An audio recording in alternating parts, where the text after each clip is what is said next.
As honey attracts flies, so did the online social networks that emerged in the first decade of the 21st century. Millions and eventually billions of accounts were created on competing networks. No one knew how many of them were real. For some of us, these networks were like vinegar. We were uninterested in trying them. My teenage daughter Susie, on the other hand, couldn't wait to join them, and my wife Tricia signed her request shortly after her 13th birthday. I wasn't too happy about it, but Tricia was a great mom and usually made the right decisions. A few weeks went by, and one day at dinner, Susie asked if Tricia and I wanted to join in too. "Sure, honey." "That sounds like fun," Tricia said. "Thanks, not me," I replied, hoping that would be the end of it. Susie wasn't done yet, insisting that we both participate. "This is a lot of fun, Daddy. You get to see what all your friends are doing, and there are lots of games to play. Honey, I communicate with my friends either in person or on the phone. I don't have to go to a website for that. And we have plenty of games in our house if I want to play something." "Daddy, what about Aunt Linda? When was the last time you talked to her?" "Oh," I said, wincing, trying to remember when. "A couple weeks ago, I think." "And you know she bought a new car?" "6 weeks ago? It's red and it looks really cool." "Beth," her cousin, "is getting Aunt Linda's old car when she gets her license in a few months." "You're friends with Aunt Linda? And she has a new car?" I was a little surprised, thinking her old car wasn't that old. Tricia nodded, smirking at that surprise and at my expression, though it was partly due to the horrible thought of my niece driving on real roads and not the parking lot of their church. "Yeah," Susie replied, looking at me like I was crazy since I didn't know. "I told you should join." Tricia and I talked about it that night. I guess I shouldn't have been too surprised when Tricia sided with Susie, especially since she had already given our girl permission to join and agreed to her own account. Tricia told me, she's probably right. It might be a good way to keep in touch with our relatives and some of our old high school and college friends. "I'm not sure I'd want to keep in touch with many of them," I muttered. I already kept in touch with my best male friends. With girls, it was different. Most of the girls in high school treated me either like dirt or a brother, usually an immature junior, and most of the thousands of female students in college simply ignored me. Of course, there were exceptions at such a large school, and things improved, at least to some extent, as I went through school. I had a few college girlfriends and even a couple ex-girlfriends from my junior and senior years. So we decided to give it a try, although secretly, my main reason was to keep an eye on Susie's online activities. I had heard that many people were trying to take advantage of young girls, and I was determined not to let that happen to my daughter. I kept a close eye on Susie's account and, to my delight, made sure she was quite sensible, just as we had raised her to be. Eventually, feeling better about her activities, I spent some time finding and reconnecting with old friends, but I was very careful to avoid my old lovers so as not to upset my wife. There weren't too many of them, since, barring a couple of occasions when I happened to be in the right place at the right time, they were all former girlfriends, except for one girl from the building next door when I was in grad school. She could be called a friend with benefits now, as we got together several times to drink wine, hang out, make out, and more. I decided that old crushes that only remained crushes were okay, as long as neither they nor Tricia knew about my former feelings. Eventually, I found Hallie, one of my relatively few friends from freshman and sophomore year. She was a good friend as well as unrequitedly in love, but I was careful to make sure that our relationship remained just friends and not devolve into a romantic relationship that, from my past experience, would result in our friendship ending for good. So she played on my heartstrings repeatedly without even realizing it until we started drifting apart in the latter half of my junior year. By then, I was starting to have a lot of success with the other girls, and Hallie's slow estrangement wasn't too noticeable until it was too late. Since neither of us had ever entered the danger zone, it seemed to me that renewing our friendship with her as the adults we now were wouldn't be a problem. So I sent her a hello and a friend request, and then waited impatiently for her reply. When it came a few days later, I was quite surprised. "Tom Jarrett? I'm sorry, but I don't remember knowing anyone by that name. You must have gotten your wires mixed up and are confusing me with someone else." She had a very good sense of humor in college, so after the initial surprise, I knew she was playing a joke on me. "That's great, Hallie. You had me believing you for a second. How did you behave?" The next time I went back to the computer, the answer was already there. I'm sorry, I'm not kidding. I really don't remember you. You have the wrong person. What a kick in the teeth, indeed. Although we didn't spend much time together in our senior year, we had a few classes together in our freshman and sophomore years before she changed her major. I wasn't sure, but I figured she ended up needing an extra semester or two to graduate. Perhaps she really didn't remember the years we spent together, so I decided to send a little reminder. Remember when we went to the Delta Lamb party with Mark and Christy? Christy? Something like that? You twisted your ankle coming off the front porch and I carried you on my back all the way back to your dorm? We put ice on your ankle and you promised to give me a back massage when you felt better. By the way, I don't think I've been able to fulfill that promise. It was a whole week before she answered that time. I'm sorry, you have me confused with someone else. I've never injured my ankle like that, and I wouldn't promise a back massage to anyone but a very close guy, because that almost always leads to something. Please don't contact me again. Well, that hurt, probably a lot more than it should have. I spent the next couple days thinking about it, and then decided that since she sent one last message, I deserved it. Thinking that this might be crossing the line into creepiness or even stalking, I made it clear in my message that it would be my last, and I wouldn't bother her again. So I spent the next couple days composing and refining my message to convey exactly what I wanted to say while I went through boxes in the basement looking for what I thought I remembered. Dear Hallie, it's probably for the best that you don't remember me and that we won't be friends anymore because, truth be told, it would violate my wife and I's agreement that I avoid those who were once special to me. Although you never knew about my crush on you, I do know, and it would be strange for me to lie to my wife if she asked about the nature of our friendship. Or maybe you do know, and that would explain your reluctance to say hello. Either way, I understand and will not contact you again, but I pray you live a long life in happiness and good health. Your long-distance friend forever, Tom. I enclosed a picture I found in my college photo album, the two of us with friends at a party when we were sophomores. She could deny it, but that photo was absolute proof that we knew each other, and as close and casual as we were together, we were friends. After I sent the last message, Hallie never responded, and I stayed true to my word and didn't send her anything else. I put the photo album back in the basement and decided to be more careful about communicating with anyone Trisha might find unacceptable because of something that might have happened in our past, whether it actually happened or not. Although I tried to avoid reconnecting with former romantic partners, my wife did not. She ran into one of her former lovers the following summer while on a business trip to Chicago, and they reconnected then and even more often in the months that followed. Perhaps she wanted me to find evidence of her game, or maybe she was just being careless. But the trust built over nearly 17 years together was shattered, and with it our marriage. Susie was saddened by the breakup of our family, but she still loved us both, and eventually came to terms with it, dividing her time between me and Trisha. We still spent a lot of time together, and I was happy to see her grow into an intelligent and beautiful young woman with great opportunities ahead of her. Since Susie actually lived with Trisha most of the time, and I eventually recovered from the initial shock of Trisha's infidelity and the pain that followed, I went through a period of sowing a fair amount of winter wheat, or whatever the term is for more mature people than those normally associated with wild oats. I even had a couple girlfriends in later years, but it wasn't long before I decided that clinging to plastic wrap was better than girlfriends trying to wrap a new husband in it. About 7 years later, hello? Hey Tom, it's Andy Reiner. How are you? Hi Andy. It's good to hear from you. I'm doing well, how are you? Andy and I hadn't talked much in recent years, but every Christmas we exchanged cards and a few notes to catch up. It doesn't get any better than this, my friend. Did you hear about the upcoming reunion? 25 years, can you believe it? Gloria and I are thinking about going to it, but we want to see if any of our old friends are coming.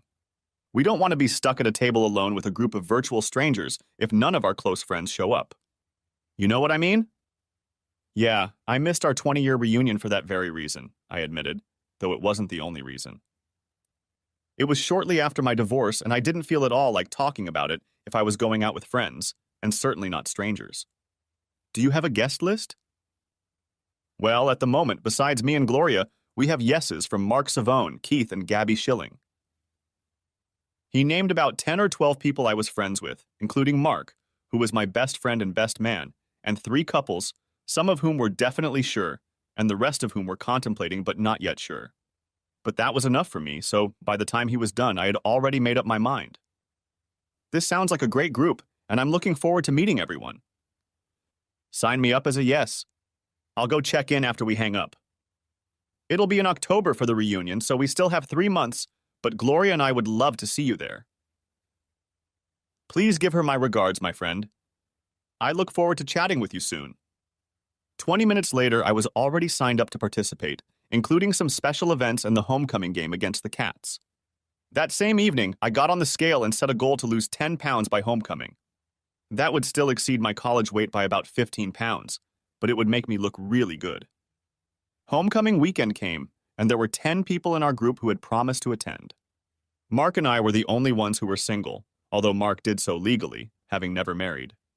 Larry and Nina were on their second marriage, having separated from their first just a few years after tying the knot the first time. Keith and Gabby got married right after graduation, showing everyone else who was still in their first and only marriage how to do things. I was discouraged that I didn't make it either, despite my plans. There was a lot of activity on Friday, so I flew in Thursday afternoon, and a few people got together for dinner that night and drinks at the hotel bar later that evening. Mark and I were roommates sophomore year and have remained good friends, so we spent time together chatting with our group members and other people who came and went as the evening progressed. On Friday, we attended a few campus tours and seminars with a few of our friends. The campus has changed a lot. There are new buildings, new artwork, but in many ways it has remained the same. The plaza is still filled with pretty young female students flirting with young men, while many other people of both genders rush to class trying to make it on time. I remember those days, Mark said. You'd talk to a girl until the last second, and then you'd run to class. Yeah, they'd talk to you, I laughed. Did you see a note in the reunion brochure about a pizza place near campus? It's still there, but it has a new owner. I wonder if they've remodeled the interior. Remodeled? I wonder if the flavor of the pizza is still the same. We texted everyone in our group and met there for pizza and beer. Some of the pictures in the lobby were from when we were still in school, but many others, including athletes and celebrities who visited campus but stopped by to eat a slice and have a beer, were new. Unfortunately, it seems like about half of the reunion crowd thought the same, so the wait was long, but it gave everyone a chance to talk and relax. Josh and Stephanie told us about their recent European tour after selling the firm, and Gloria told us about her new book that is being prepared for publication. Mark was just starting to tell us about it when someone caught his eye, and he bowed out, heading off to catch up with her. It was Jane Myler, Mark's longtime crush from freshman and sophomore year. The others watched from the sidelines as 29 years after they first met, they finally found common ground. After pizza, which was delicious but not quite as we remembered, I headed off to a couple of afternoon activities alone. Mark never showed up for dinner, and neither of us saw Jane. I smiled at the thought that they might meet and reconnect after all these years, and briefly crossed my fingers for good luck. We ate well and talked, distracted only by paying attention to the big shots of the class making their speeches. It was business as usual. A welcome, congratulations to special guests, a fundraising speech, a reflection on our class, another fundraising speech, and so on. The people at most of the tables started whispering during the second or maybe third fundraising plea, and most of us ignored the speakers for the rest of the time. Eventually, they took the hint and fell silent, allowing the music to play. Afterward, I got up for another drink and set off around the grand ballroom, stopping along the way to talk to a few old friends. When I eventually got back to the table, I did a couple of dances with Gabby when Keith, who had gained too much weight, complained that he was tired. Then it was Nina and Steph's turn, while the rest of us watched. A little later, Gloria came over and gave me my turn when Andy, putting his feet up on the table, said with a laugh, "That's enough, woman," and sent her in my direction. The slow dance started after the first one was over, and I was about to take her back to the table when she stood up and we waltzed, leaving some space between us. She asked me how I was feeling as we danced. Her questions were unambiguous, but she said that she and Andy were worried about me and wanted to make sure I was okay. I appreciated my friend's concern, but honestly answering questions truthfully was a little depressing, so I walked her to her table and thanked her and Andy before heading to the bar for a drink. I got in line and was looking at the dance floor behind me when I saw Hallie approaching the line. My heart hammered harder than it should for a 28 or 29-year-old crush, but she was still as beautiful as ever, though clearly older. When she saw me, I waved at her and she smiled and waved back, after which her face became blank. I walked over and said, "Hi, Hallie. Remember me?" Her eyes dropped to the floor for a few moments. Then she looked up and nodded. "Hi, Tom." "Of course I remember you," she said, and opened her arms, inviting a hug. I wasn't about to pass up the opportunity, so I stepped forward and hugged my old friend for the first time in years. She felt good in my arms, and I leaned my head against hers, savoring the smell of her hair. Our embrace lasted a few seconds, after which she squirmed and relaxed for a moment. I took the hint and let her go in return. "How are you?" I asked. She looked around and then turned back to me. "Tom, why don't we get a drink and sit somewhere to talk?" "Alone?" We grabbed our drinks and walked out into the lobby, wandering around until we found an empty couch. "Is that okay?" "Of course it's fine," she replied, smiling. "It's so noisy in the ballroom, it's hard to think." "And Tom, I'm sorry, I need to think. First, I owe you an apology and an explanation." "You were running from the wrong man? Was it 7 or 8 years ago?" She nodded. "I'm so sorry, Tom. I was so excited when I got your first message that I started typing right away, but I stopped as soon as I typed your name." She laughed. 3 letters, T-O-M, was all I could say before I realized what it would mean if my incredibly jealous husband found out. Delete, delete, delete, delete, and each one hurt, and my heart ached non-stop for the next few days until I finally responded to say, "You have the wrong person." Then it hurt even more. "I'm sorry, Hallie, and I'm sorry for pushing you." I sighed before adding, "I actually thought, later of course, that you did remember, but just didn't want to rekindle the relationship because of your marriage." I would have realized that and left it at that. I should have, Tom, just admitted it and said we couldn't be friends now, but I had to. "Oh, what kind of term is that?" "Plausible deniability?" "Yes, that's exactly right. Plausible deniability in case Vince found out. We were going through some bad times at the time." "And things are good between you two now?" She took a deep breath and shook her head slowly. "There's nothing between us now. We divorced 3 years ago when our son was in college. It's like we live in different worlds. We only don't talk when something happens in Vinny's life. If he ever gets married, they may have to have 2 ceremonies so Vince and I can attend one." "Oh, I'm sorry. Trisha and I don't talk that often either, but we still try to keep a united front when it comes to Susie. She's in college this year and plans to become a veterinarian." We talked about the kids some more, but I realized that Hallie was uneasy about something. "Hallie, what's wrong?" "Tom, do you ever think about what might have been?" "Yes, sometimes, but I try not to dwell on what could have been but wasn't." "Why?" "What's on your mind?" "Remember when you sent me that note, the last one? You said you had a big crush on me?" "Tom, girls usually give some kind of sign about these things, something like that. But I never got anything like that from you, no hints. Or maybe I was just blind because we were such good friends. Anyway, I've wondered many times what would have happened if we had taken a chance and gotten together, even if just for one night. Hallie, you were a close friend to me, and I wanted to keep it that way. I hate to say it, but back then I had yet to grow up, and yes, I had a huge crush on you. But I was what you might call an equal opportunity crush during freshman and sophomore year when we were such good friends. I usually had crushes on half a dozen girls at a time before I started to realize that you shouldn't have more than one crush at a time in college. But that was okay for the first 2 years because it was rare for any of them to go anywhere. I chuckled, remembering some of the disasters. On those rare occasions when it did happen, it usually wasn't pretty. So instead of risking losing you, I tried to hide my stupid crush on you, sometimes confessing to one of the others as a disguise to keep you in what modern young people sometimes call the friend zone. Hallie laughed. Tom, I think that term is long established and perhaps even outdated. We both chuckled, but I wanted to move on. Hallie, it doesn't matter now. If we're talking old hat, it's like water over a dam, under a bridge, and far, far downstream. Hallie looked intently into my eyes and shook her head slowly. No, Tom, it isn't, and yes, it does matter. Take me upstairs to my room, or your room, and let's experience something new together. I've spent 7 years, or however long it is, wondering.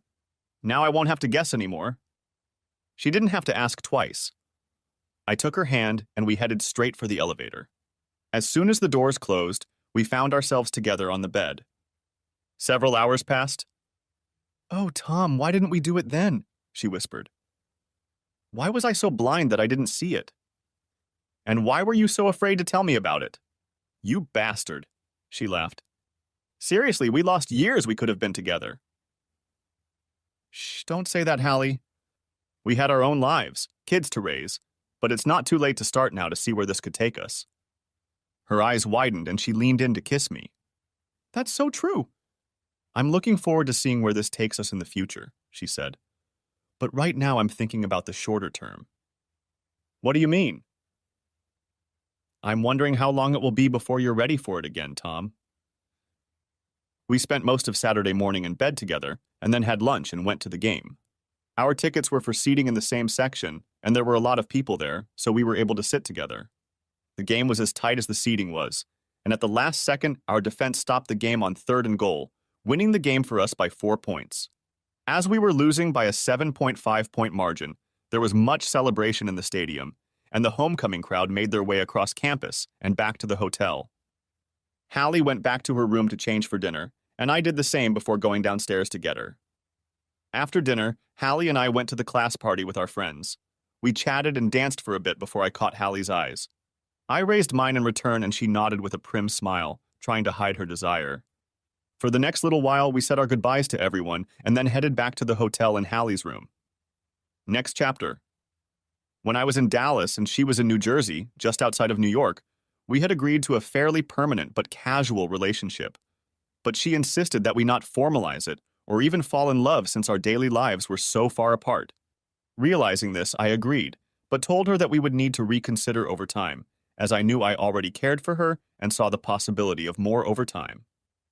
Over the next few months, Hallie and I stayed in touch, communicating 2 or 3 times a week and exchanging text messages daily. But we still managed to see each other about once a month.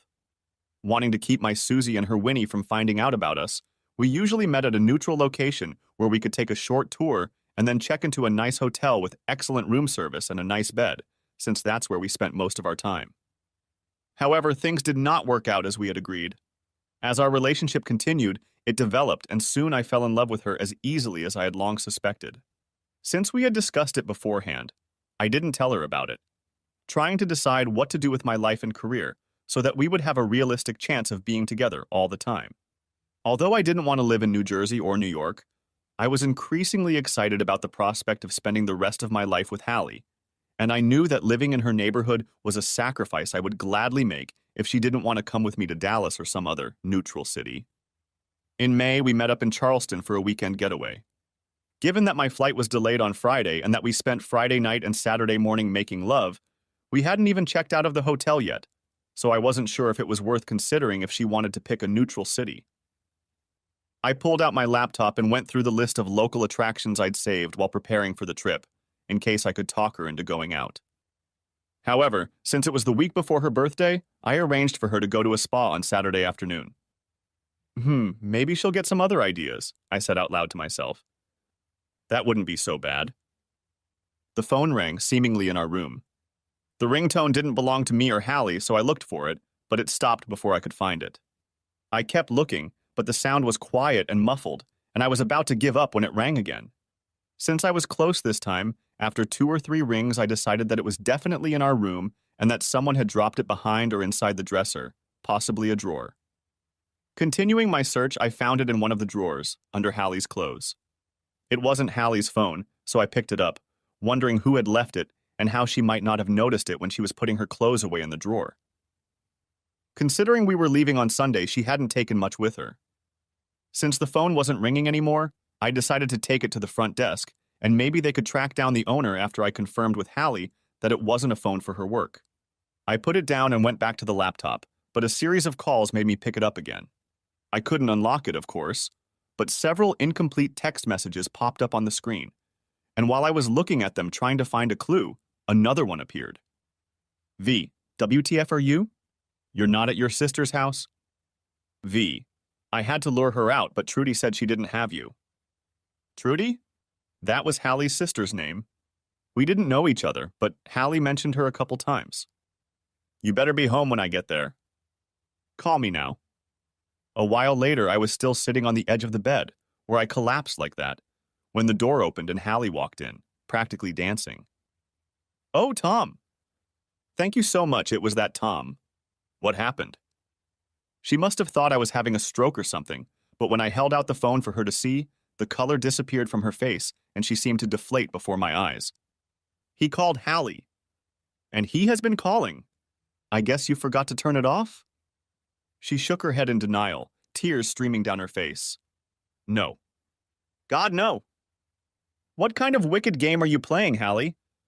Letting me fall in love with you when you have someone else? Another lover? Husband? That's what it is, isn't it? God, Hallie, what have you done? If you're still married, you must realize that it can't be. Tom, no. It's not what it seems. Really? So this isn't your husband? The one you divorced? Or apparently the one you didn't divorce? Or did you just remarry and forget to tell me about it? She tried to wrap her arms around me, wrapping her arms around me as if wrapping me in her web of lies. I stood up and turned away, not wanting to touch her or let her touch me. Oh shit, Tom. Please? It's Vince, but it's not what you think. Really? I repeat incredulously. So the whole time I was falling in love with you wasn't a complete lie? I growled, trying to keep from screaming. And we're not goddamn adulterers, the lowest scum on earth like Trisha and her goddamn friend? Please tell me no, because let me tell you, that's exactly what it feels like to me right now. And it makes me so sick I'm about to throw up. And if I can manage to hold down my lunch, I'll think about walking out the door and never looking back. Tom, please. Let me explain. Please? Okay, but only because I love you, Hallie, or at least I used to. Now I'm not sure, but I'm all ears, so tell me the truth. No more lies. She sat on the bed again, clasping her hands together as if trying to wipe away the guilt that coated them like blood. The tears were still flowing, but at least she was looking me in the eye, saying, Tom, I'm sorry, but it's the truth, the awful truth. Vince and I had been having problems for a long, long time when you contacted me almost 8 years ago. Basically, we were still together because of Vinny, our son. I was in couples therapy at the time and he wasn't, and it went nowhere. Eventually, things got so bad that I realized I had to divorce him, found a lawyer and tried to do it, but Vince pulled out the prenup I signed 17 years ago and told me he would enforce it exactly. In the end, I'm going to get practically nothing. Sure, there'll be some money, but nothing like I'm used to. Then you are a gold digger too? No. Not in that sense. You see, Vince had a strict prenup, but he also had Rafael Bonadus, one of the biggest divorce attorneys in the state. You know, rich people who want to stay rich and famous? I got a young girl fresh out of law school who was so green and scared she probably peed her pants the first time she met Mr. Bonadus. When we agreed on what I'd get, I'd be a pauper again. Vince would be laughing his ass off, and Mr. Bonadus would probably be entertaining my young Miss Attorney. Although, given his reputation, I suspect that by the time we were done, he probably did. Damn gold digger, I repeated, convinced by her own words. And it looks like your lawyer is one too. Well, I guess birds of the same feather. No. Vincent DePrimo runs a big family business. Car dealerships, rentals, insurance, real estate, and the like. Divorce is bad for them. He's agreed to give me some freedom as long as I behave with restraint and give him a plausible denial. And that I'd be around to take care of his needs whenever he wanted. I've told him that I'm going to Sister Trudy's or to a conference or something. Since I'm gone, it gives him the freedom to do, well, whatever he wants during the weekend. But it seems like something happened this time. Yes. He needed maintenance, I'm sure. She made a grimace, recognizing with her facial expression that it was probably true, and I swallowed hard to keep from pouncing on her right there. I'm so sorry, Tom. I still want to divorce him, but I just didn't have the resources or backup to do it. I wanted to tell you, but I didn't want you to react that way. My lunch was safe again, at least for a few seconds, and I let out a sigh of disgust. Hallie, you knew how I felt and that I would react this way, but you did it anyway? What the hell were you thinking? If you had told me the truth from the beginning, we could have worked on this together and worked something out. Now I don't know. I'm so confused, finding myself loving you and hating you at the same time. I have to go. Tom, please stay. Tonight's the night. Let's talk things over, please. Hallie, I'm sorry, but as long as you're married, there's nothing to talk about. And as much as I hate to say it, if you divorce your husband and come after me, I'm not sure there will be anything to talk about even then. I thought you would become not only my best friend, but also my lover. But you've turned out to be a cheat, a liar, and a man I honestly don't know as well as I thought I did. And what's worse, I don't know if I'll ever be able to trust you again. No, I'm sorry, Hallie, but I must go away and think about it. She cried and begged as I packed my things, seeming to promise me the moon and stars if I would support her. But I knew I wasn't her dog, as I loved her despite the way she screwed me and her husband. 5 minutes later, I gathered my things and was on my way out the door, trying to ignore her pleading and crying. There was a huge hole in my heart as I flew home and in the days that followed. When we met again after all these years at the reunion, I knew from the beginning that I had a chance of falling in love with Hallie. It was even harder after we had met and made love so many times that weekend, but I tried to be smart and not let it happen. Considering how far apart we lived, I didn't even want it to happen, but it did, despite my wishes. Yes, I had fallen in love with her, and truth be told, I still did. But my world had turned to disaster and burned with the flames she had ignited, both in my heart for her and in the wreckage around me that threatened to destroy the person I had always thought I was. I shook my head, contemplating what to do and how to get through this with honor, dignity, and love. Or any other combination. Remembering that we had already committed adultery, I realized that there was no chance of honor and dignity anymore. On the other hand, love? I wanted to continue loving her, but I didn't know if I could even if she wanted me to. I was very angry with her and on edge, thinking about what we might come to if she decided to divorce her husband. If not, I knew I would never see her again. I typed a long letter to her, shifting my emotions into rational thoughts and transferring them to the virtual paper of the computer screen. It took a week of typing and retyping, editing and revising bit by bit, before I finally felt close enough to hitting the send button.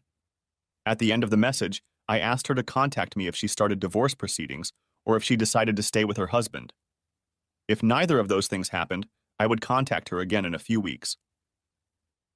There was no mention that this would likely be the last time, but if she couldn't read between the lines, then she wasn't as smart as I thought she was. Work became my life for the next few weeks, not so much because it had to be, but to take my mind off the problem with Hallie and the guilt of breaking the moral code I'd always followed. That all changed one weekend in June when Susie came to visit. "I've missed you, Daddy. You seem so distracted these past few months that even when we talk on the phone, I'm not sure if you're really paying attention to the conversation or if you've gone off into your own little world and I'm just a minor nuisance somewhere on the edge. What's going on?" She was right. I wasn't ignoring her, but because of the problems in my life, I wasn't paying as much attention to her needs as I used to. "Honey, your mom and I have always tried to teach you to do the right thing, but unfortunately, we haven't always been the best example. I don't want to go into details because it wasn't intentional, but I did something wrong recently and may have hurt someone else." She shook her head. "Dad, I'm 21 years old now, remember? When I got in trouble with 2 guys last year, Mom admitted to me that she made a bad mistake with you.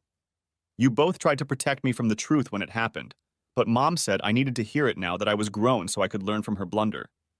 Yeah, don't look at me like that. That's what she called it. And hopefully not repeat it in my life. I had to make a decision before I did something like her. I learned my lesson from her blunder and did the right thing. You're not going to take that lesson away from me, are you?" I looked at her, grateful that we had raised such a good girl, even if she was a little too inquisitive at times. She put her hand on mine and asked, "What's wrong, Daddy?" I wasn't going to share my mistake with anyone, especially my daughter, but it was a good life lesson for her to reinforce what Trisha had told her and maybe even help her someday.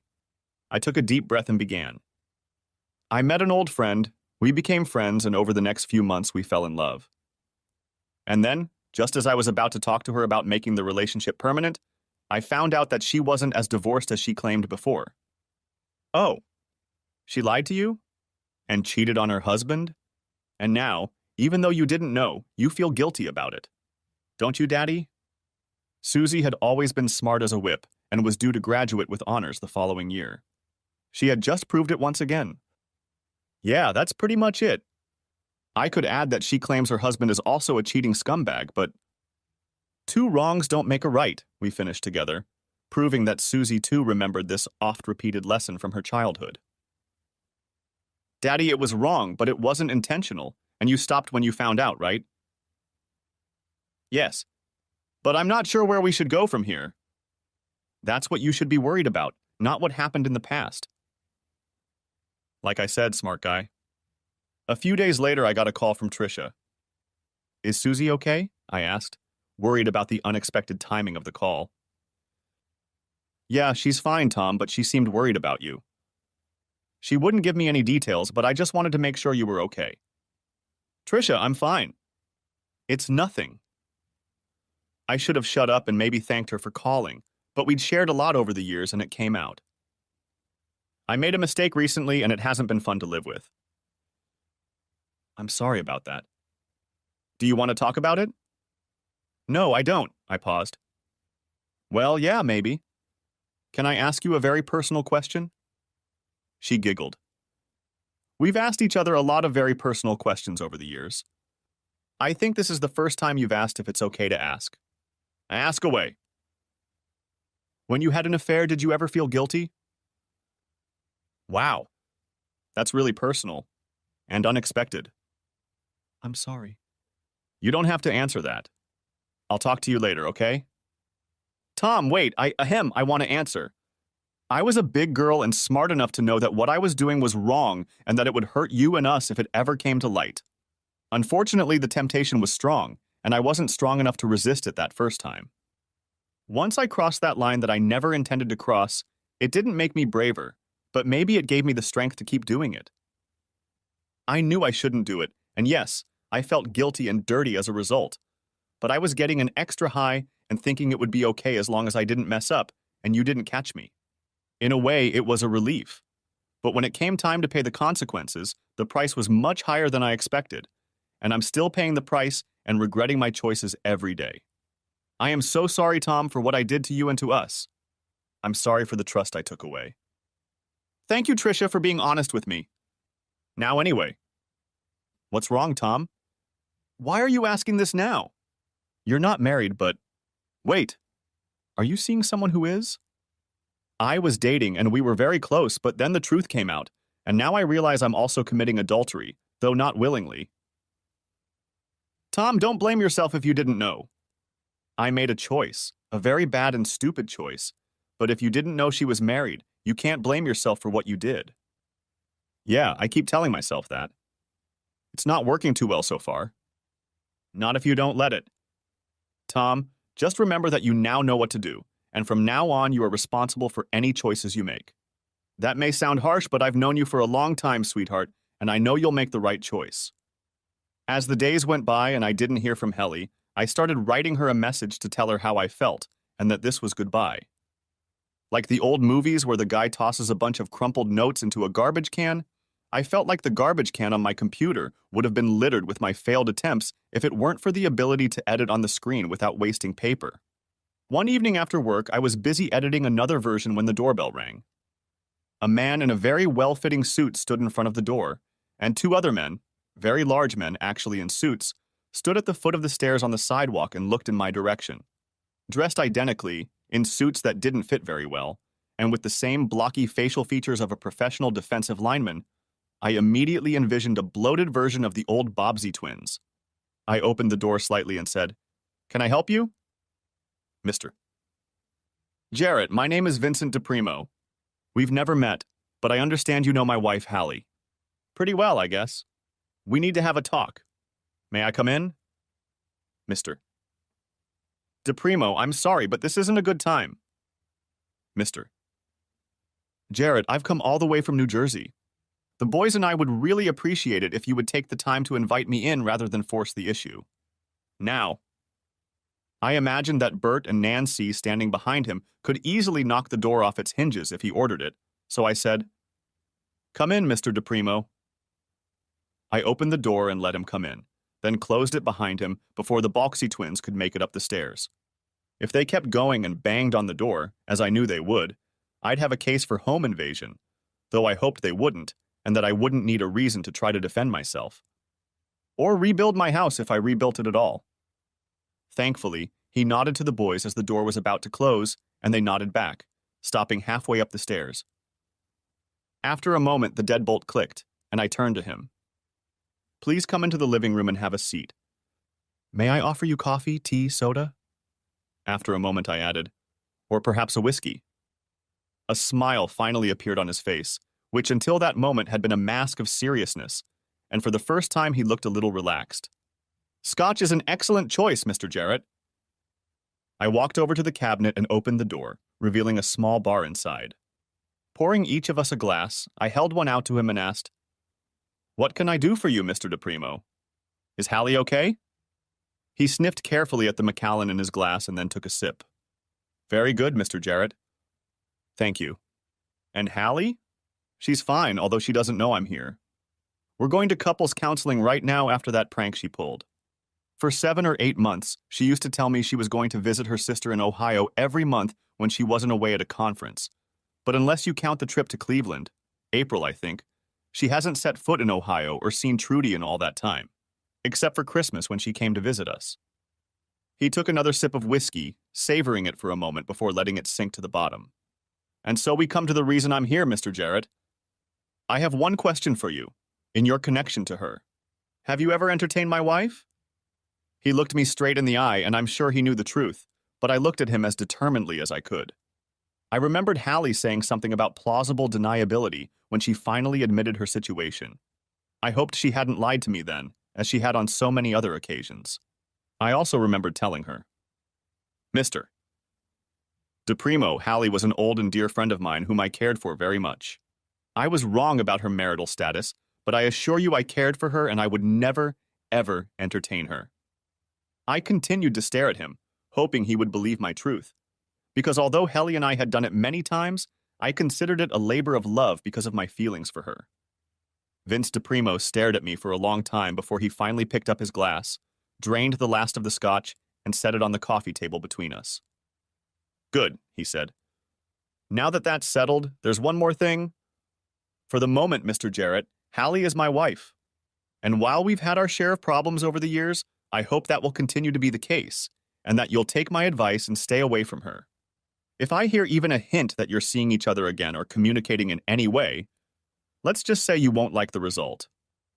If, however, she decides to get a divorce and take the financial bath she signed up for when we got married, then I won't care if you make love to her or entertain her. However, you should consider whether you really want to invest your time in a proven liar and cheater. If she cheats on me, her loving husband of 25 years and the father of her only child, just imagine what she can do to you now that she's used to cheating. He stood up and added, Thank you for your time, attention, and scotch. Now goodbye, Mr. Jarrett. I sincerely hope our paths never cross again. After he left, I had another glass of Macallan, and the deadbolt, for that matter, was back in place. It took a while before my heart stopped pounding and I was able to process the situation. I had been through a lot in the last 8 or 9 months. During that time, I had managed to fall in love with Hallie. During that same time, Hallie had repeatedly lied to me about her single life, completely excluding her husband from the picture presented. I began to hate her for what she did to me, to us, and to her husband. Although she claimed that he had cheated on her over the years, Hallie turned out to be a liar and a cheat, just as Mr. DePrimo had said, and I had no way of knowing if her claims about him were true or false. After reflecting on it, I realized that it didn't really matter if he had cheated or not. If he had cheated, as she claimed, it would be mean and give her reason to consider leaving him, but that didn't give her the right to lie and deceive him as she did. Also, perhaps more importantly, it didn't give her the right to drag me in and make me part of her lies. I was part of her tangled web, but certainly not willingly. No, I fell in love with her, but I loved the person she claimed to be, not who she really was, and that was like a knife in my heart. When I finally came to terms with it, I realized what I had to do. A few days later, an overnight package arrived at my office. Inside, on top of a stack of bound papers, was a handwritten letter from Hallie. Dear Tom, I'm sorry for the way things turned out, but I'm trying to make things right so I can move on with my life and give us a chance to be together. Enclosed in the envelope with this letter is a copy of the first part of the certified divorce petition, so you can see that it's true. Now I come to the most difficult part of this letter. Tom, I should never have lied to you and used you the way I did. I am truly sorry for that, and I promise I will never lie to you again. She went on to give her new address, phone number, and new personal email address before adding a long, loving, and very personal message that made my heart ache and brought tears to my eyes. After thinking about it all afternoon, with the help of a leftover bottle of Macallan, I opened my laptop in the evening and started typing her new email address until I stopped. Despite Vincent DePrimo's warning and muscle, what I had to say didn't need to be said over email or even on the phone. I closed the email and opened my favorite travel app. A few days later, taking the risk of sending Hallie a message via her new private email so Vincent DePrimo wouldn't intercept it from my new address, which I would likely never use again, I met Hallie at a quiet, secluded cafe in Newark. She fussed when she arrived and started hugging me, saying, "Oh, Tom, I've missed you so much and I'm so glad you're here. It took you so long to answer, I was really worried." I shook my head and raised my hand to hold her back.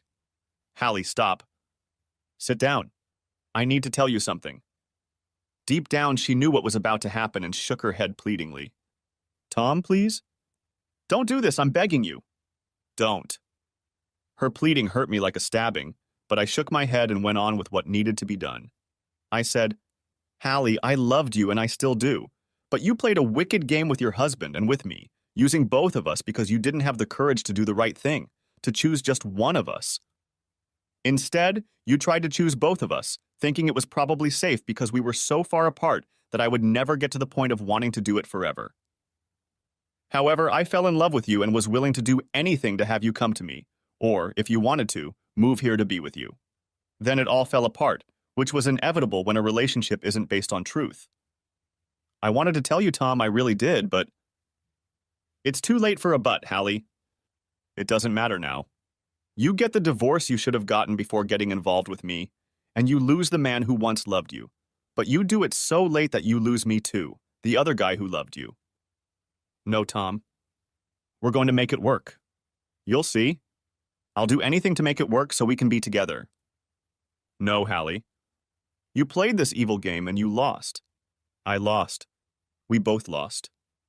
She objected again, but I held up my hand and continued.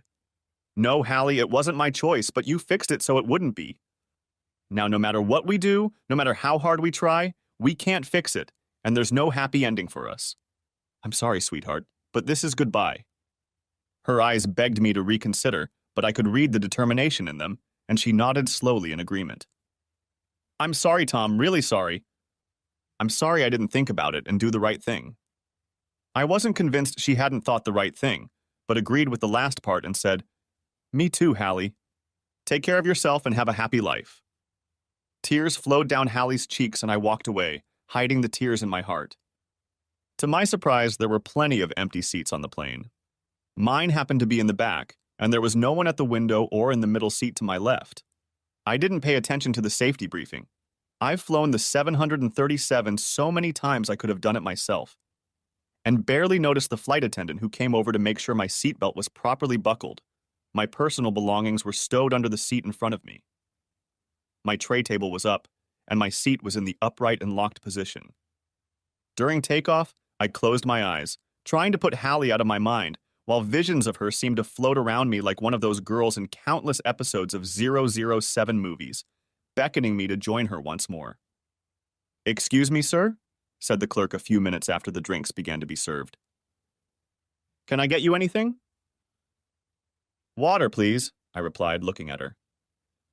Blue eyes, cute smile, short-cut dark hair. She was beautiful and looked like a typical flight attendant in her uniform.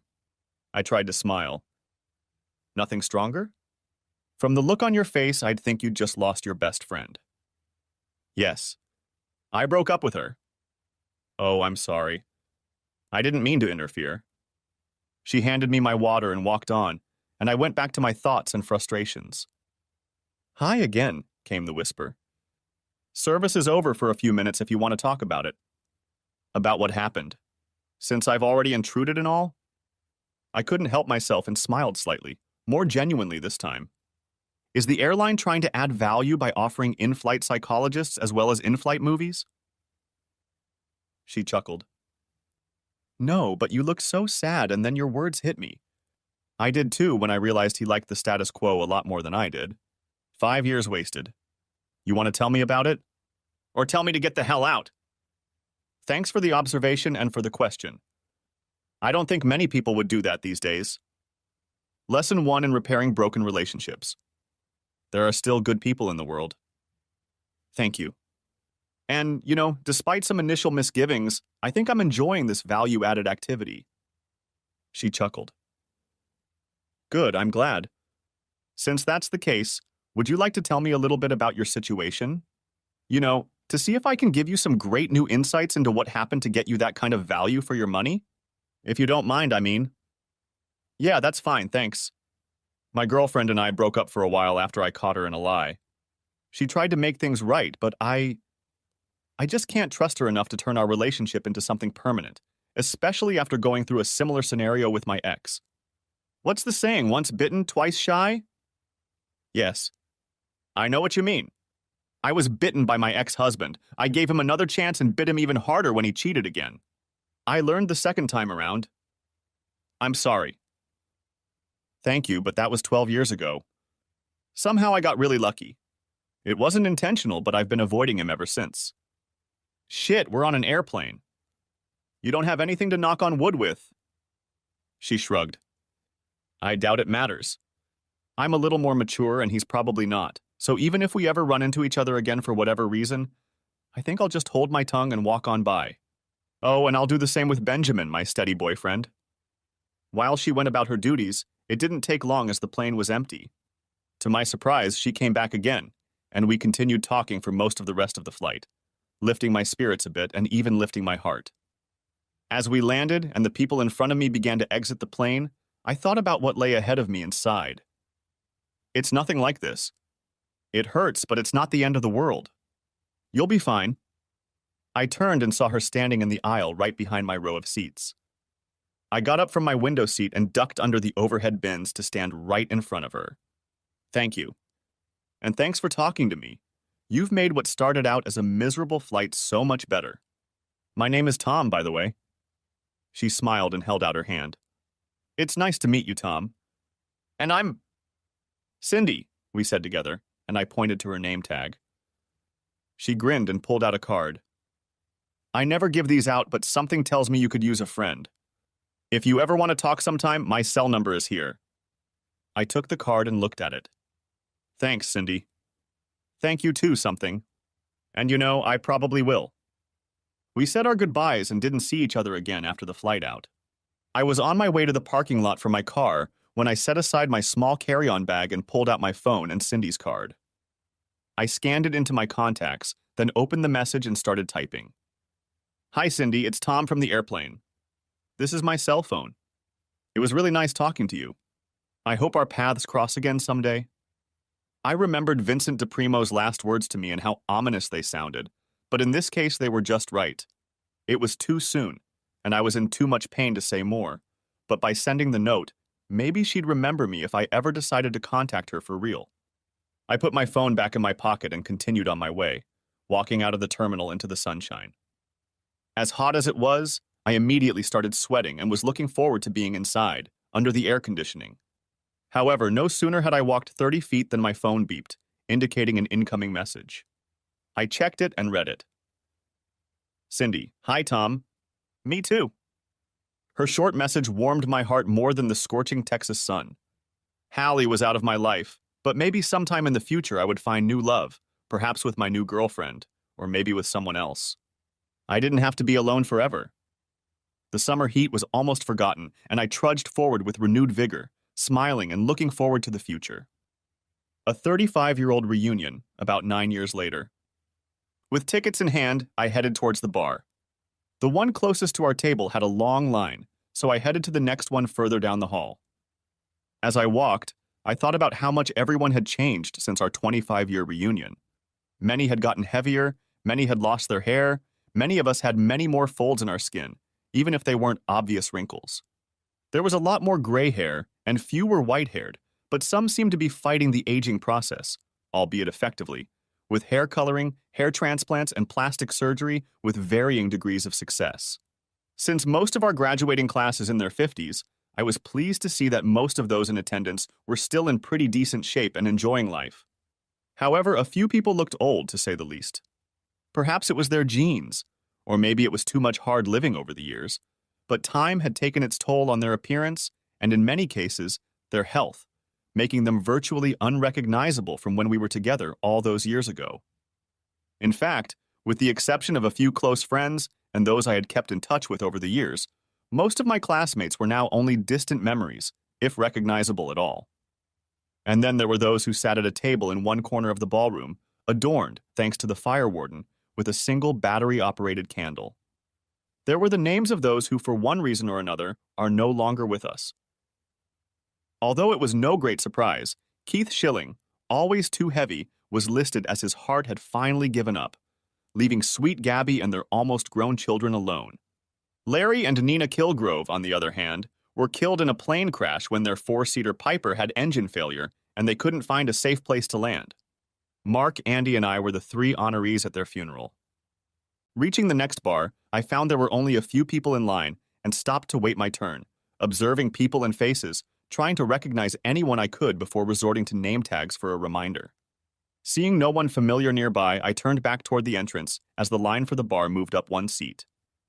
The guy in front seemed to have had a little too much to drink and started flirting with the female bartender, a pretty young woman who was a few years younger than my Susie, who now had 2 babies of her own and a third, presumably the last, on the way.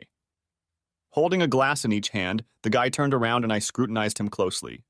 He was definitely familiar, but I couldn't recognize him until I glanced at his name tag and saw his name and guest written on it. Mr. Jared, I was wondering if our paths would cross here. Ah, Mr. DePrimo. I'm surprised to see you here.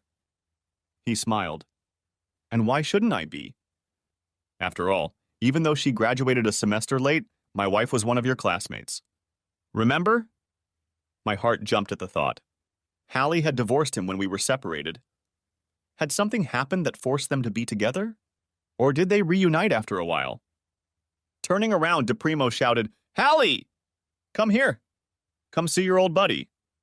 No, I haven't heard from Hallie since I walked out of that little restaurant in New Jersey over 9 years ago.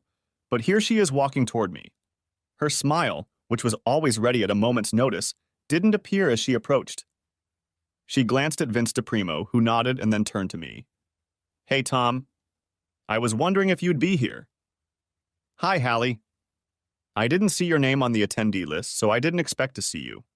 How are you doing? Tell you what, you two had a good chat. I'll be here at our table. I'll observe. DePrimo nodded at me like he was king of the world and glanced at Hallie, who was relaying some message I didn't quite understand, before he headed toward their table just 2 or 3 tables away from the bar. Throwing a glance in his direction, I saw that he was looking at me as if through a telescope. Hallie looked at me and hesitated. I know what you're thinking. Why? I nodded. I wanted to leave him, but when you told me goodbye, I had to make a hard choice. It was easier to stay and feel comfortable putting up with his little affairs than to try to start over on my own. He's good to me most of the time. A hand touched my elbow, catching my attention.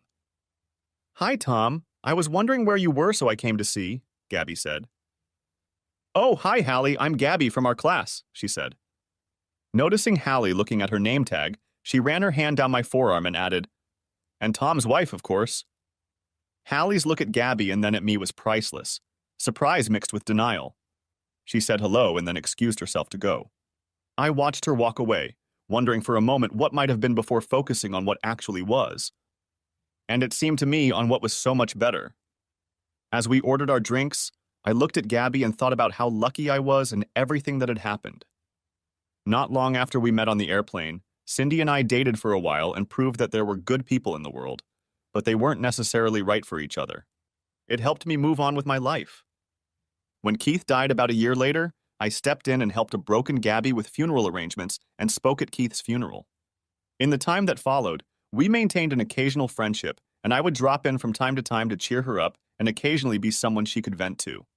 However, it wasn't until Larry and Nina's funeral, almost 3 years later, and after Gabby had already been grieving for a long time, that we really talked and finally connected. Unexpectedly close, we were married a little over a year later. As we were walking back to our table with friends, Gabby said, Hallie doesn't look happy, does she? No. No, I don't think so, I agreed. She played a mean game and lost, so now she's serving her time until one or the other of them dies or throws their hands up in the air, says screw this shit, and moves on. Since I don't think the latter will ever happen, I suspect they'll both live to be 90, just for spite, and to keep the other from having fun with what's left between them. Play stupid games, win stupid prizes, Gabby quoted with a chuckle. Or evil games, as you said in this case. Speaking of games, do you want to take a little break? I have an idea of what we can play upstairs to take our minds off her and everything else. We set Mark and Jane's drinks down at the table and said we were going for a walk, though I could tell by the looks in their eyes that they didn't believe it for a second. As we were leaving, Gabby leaned over to us and whispered, "We gave them an idea. They'll be right behind us, 5 minutes tops." Grinning, I agreed and said, "Then let's speed up so they don't catch up with us." Back at the hotel from the convention center, we barely had time to close the door to our room before Gabby was on top of me, showing me that she loved me and that thinking about the past was a waste of time. We undressed in a matter of moments, removing our clothes between kisses and gentle touches, and then we were in bed, eager for each other. Gabby climbed on top of me, snuggling in and against me, and soon I was entering her. With sweet kisses, my Gabby helped us grow even closer, focusing only on the two of us and nothing else and no one else in the world. Together, we went over the edge. Gabby let out a wonderful moan. I let out a long, grunt-like moan, and we both gave each other our best before she settled gently on top of me, and I wrapped my arms around her, pulling her close to me. "I love you, Tom," she whispered, panting. "I love you too, sweetheart." We lay like that, resting, for a few minutes before I asked if it was time for us to go back to the classroom party. Gabby shook her head. "I'm willing to stay here all night if you're interested. You know, instead of going down to the party, we'll see everyone from our group tomorrow at breakfast anyway." I guess you're right. Thinking of Vincent DePrimo, I added, "Yeah, we've crossed paths with enough people for today. The only person I want to see again today is you. Now, if you're ready, let's see how to untangle them." Gabby giggled and smiled, and I smiled too. Honestly, I'm not sure which one of us was smiling more, but I figured if I had to, I'd keep going all night until I found out. The end. Thanks for watching. I hope you enjoyed it, so subscribe to my channel and watch the next video.